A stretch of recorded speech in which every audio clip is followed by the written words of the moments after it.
Salam berjumpa kembali Bapak Ibu Saudara-saudari, sahabat-sahabatku yang terkasih, teman-teman sekalian. Pada kesempatan ini saya mengajak kita kembali lagi mempersiapkan sedikit waktu kita untuk mendengarkan sabda Tuhan yang kita ambil dari Penginjil Matius bab 7 ayat 21 dilanjutkan dengan 24 sampai 27. Dua macam dasar. Bukan setiap orang yang berseru kepadaku, Tuhan, Tuhan, akan masuk ke dalam kerajaan surga, melainkan dia yang melakukan kehendak Bapa-Ku yang di surga. Setiap orang yang mendengar perkataanku ini dan melakukannya, ia sama dengan orang yang bijaksana, yang mendirikan rumahnya di atas batu. Kemudian turunlah hujan dan datanglah banjir.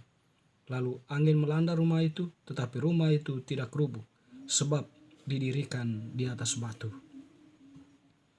Tetapi setiap orang yang mendengar perkataanku ini dan tidak melakukannya, ia sama dengan orang yang bodoh, yang mendirikan rumahnya di atas pasir. Kemudian turunlah hujan dan datanglah banjir, lalu angin melanda rumah itu sehingga rubuhlah rumah itu dan hebatlah kerusakannya. Demikianlah sabda Tuhan, terpujilah Kristus.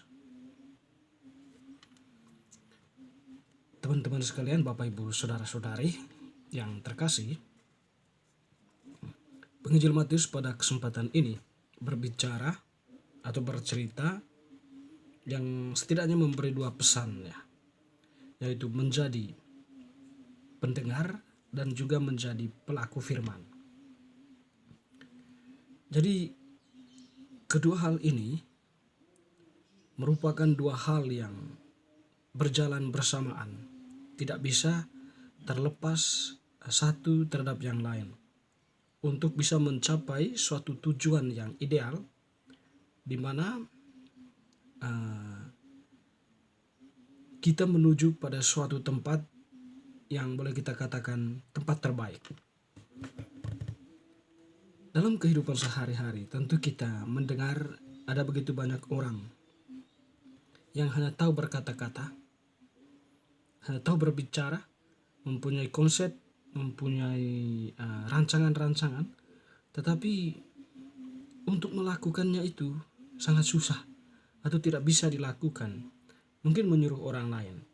Jadi orang seperti ini boleh dikatakan orang yang tidak seimbang dalam menata suatu, atau belum sepenuhnya menata sesuatu secara integral, atau secara utuh gitu. Masih terpisah antara konsep dengan faktanya atau dengan pelaksanaannya di lapangan. Ada juga yang lain mengabaikan konsep dasar, tetapi mencoba untuk melakukan berdasarkan gerakan hati nurani atau berdasarkan apa yang menjadi omongan-omongan orang. Jadi orang ini juga atau konsep ini juga atau hal ini juga tidak menunjukkan suatu kualitas yang akan dibangun di sana. Kualitasnya, hasil dari apa yang dilakukannya itu kualitasnya baik. Dengan demikian, antara konsep dengan pelaksanaan itu harus berjalan seimbang supaya bisa mencapai suatu realitas yang indah atau yang kokoh, yang kuat. Pada kesempatan ini, Penginjil Matius tadi menyampaikan dengan jelas sebenarnya itu pesan untuk kita sebagai pendengar firman. Jadi Tuhan mengatakan, bukan setiap orang yang berseru kepadaku, Tuhan, Tuhan, akan masuk ke dalam kerajaan surga, melainkan dia yang melakukan kehendak Bapa-Ku yang di surga. Dengan orang yang selalu berdoa, memanggil nama Tuhan. Bagi Tuhan, orang-orang yang hanya berhenti di situ, itu bagi Tuhan tidak akan masuk dalam kerajaan surga. Tetapi Tuhan menghendaki agar orang itu tidak hanya berdoa atau menyerukan nama Tuhan, tetapi melakukan juga apa yang menjadi kehendak Bapa, apa yang menjadi kehendak Allah. Jadi mereka itulah yang bagi Tuhan bisa masuk dalam kerajaan surga. Nah, Tuhan lalu kemudian mencoba untuk menarik agak ke dalam, bahwa setiap orang yang mendengar perkataanku ini dan melakukannya, ia sama dengan orang yang bijaksana yang mendirikan rumahnya di atas batu. Nah, dengan demikian jelas bagi Tuhan bahwa orang yang mendengarkan firman Tuhan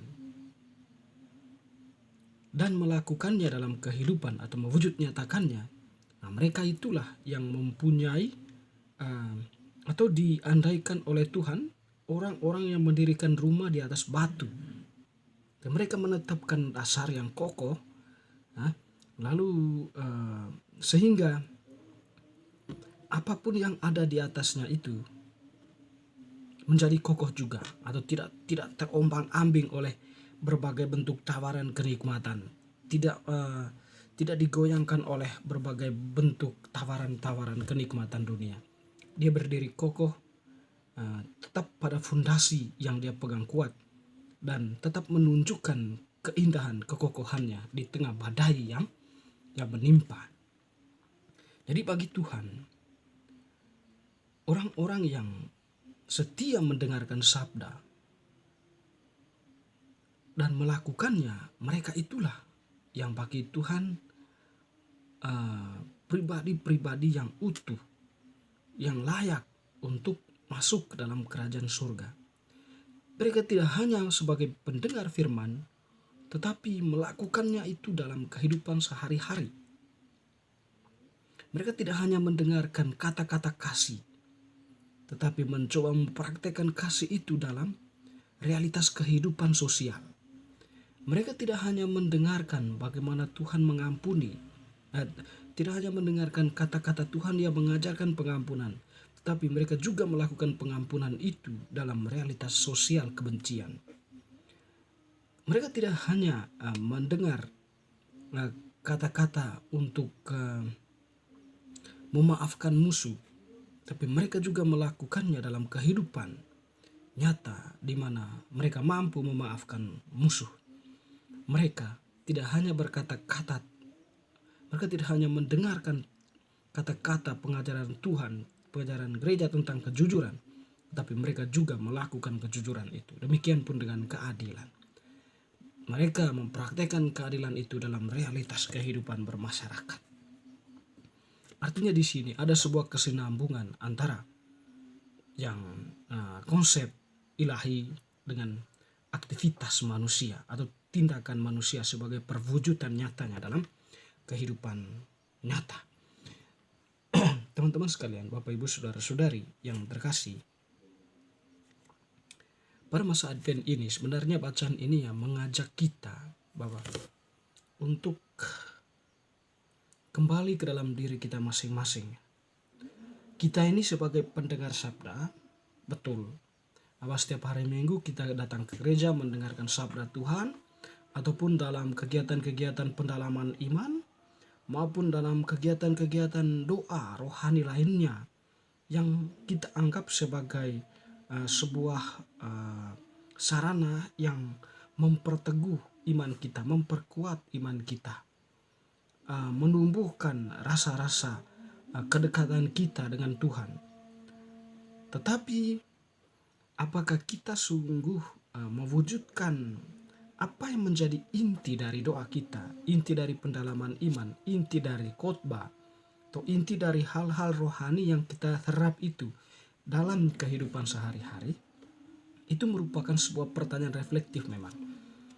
Bahwa meskipun kita hanya melakukan hal-hal kecil dalam kehidupan sehari-hari, memberikan sesuatu kepada orang yang membutuhkan, setidaknya di situ adalah ekspresi iman, perwujudan iman kita di sana, perwujudan dari sarana-sarana yang kita lakukan itu membantu orang. Itu sekiranya yang menjadi menjadi kelanjutan dari penghayatan iman kita, atau kita mampu mengimplementasikannya dalam kehidupan sehari-hari. Kita tidak hanya menjadi manusia yang berdoa, mendengarkan sabda, pendalaman iman, tapi goal keluarnya dalam fakta kehidupan nyata hampir-hampir tidak ada. Bagi Tuhan orang-orang seperti itu orang-orang tidak masuk dalam kerajaan surga, tapi orang-orang munafik ya. Lebih baik mendengarkan sabda dan memberikan sesuatu meskipun itu kecil, tapi itu lebih berguna bagi Tuhan. Dan bagi Tuhan mereka itu adalah orang yang sudah menitik beratkan dasarnya, sehingga apapun guncangan-guncangan dunia, tawaran-tawaran kenikmatan dunia tidak mengganggu komitmen mereka untuk berbagi kasih, untuk mengimplementasikan apa yang menjadi pesan dari setiap sabda yang disampaikan oleh Tuhan. Semoga bacaan hari ini semakin meneguhkan iman kita.